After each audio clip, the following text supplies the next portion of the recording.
Silver is bullish right now. That part isn't controversial. Prices are elevated, demand is strong, and silver has clearly moved from ignored to essential. But what is different this time, and what people are right about, is what's driving demand underneath the price. This cycle is not being led by monetary fear alone. It's being led by industrial necessity. AI infrastructure, data centers, EVs, grid upgrades, and electrification all rely on silver in ways that didn't exist at this scale in past cycles. Silver isn't just being bought as a hedge. It is being consumed as an input. That matters.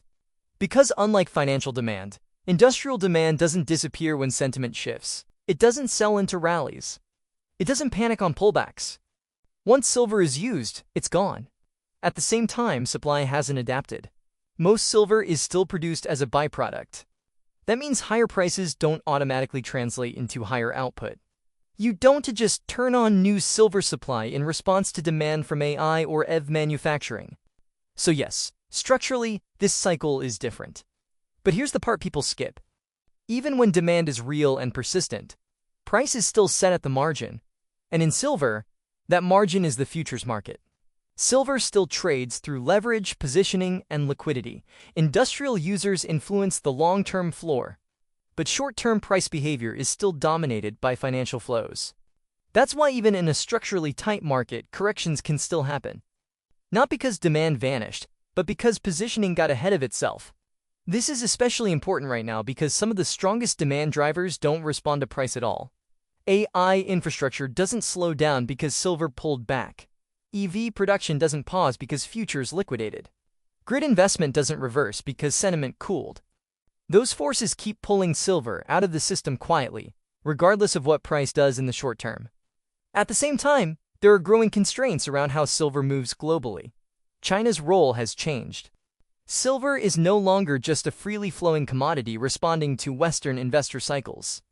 It's increasingly influenced by strategic stockpiling, industrial policy, and tighter control over critical materials. That doesn't mean silver is banned in a simplistic sense, but it does mean the market is less elastic than it used to be.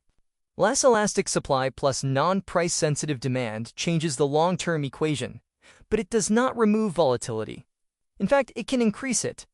Because when supply is tight and demand is rigid, the futures market has less room to absorb positioning mistakes. That's why corrections in this environment don't signal weakness. They signal stress relief. They happen when financial positioning outruns physical reality, price stalls, liquidity thins, leverage gets forced out. And then, with less paper pressure, the physical demand reasserts itself. That's the key difference in this cycle. In past silver bull markets, demand was heavily speculative. When corrections hit, both price and narrative collapsed together.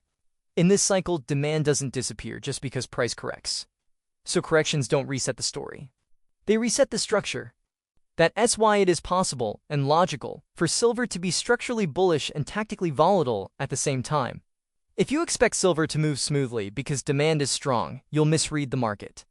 If you understand that futures positioning still governs short-term moves, you won't be surprised by pullbacks. This cycle doesn't remove silver's personality. It amplifies it. Strong real-world demand underneath the market means pullbacks are less about fear and more about mechanics. Silver isn't breaking when it corrects. It's making room. So when people ask whether this time is different, the honest answer is yes, but not in the way most people think. What's different is why silver is needed. What hasn't changed is how silver trades. And if you understand both, you stop reacting emotionally and start reading the market properly. Silver is bullish. The demand is real. The constraints are real, but volatility still matters. And respecting that is how you stay aligned with this cycle instead of fighting it. If this helped you understand why this silver market is different and why it can still correct, consider subscribing. I focus on explaining market structure, not selling price targets.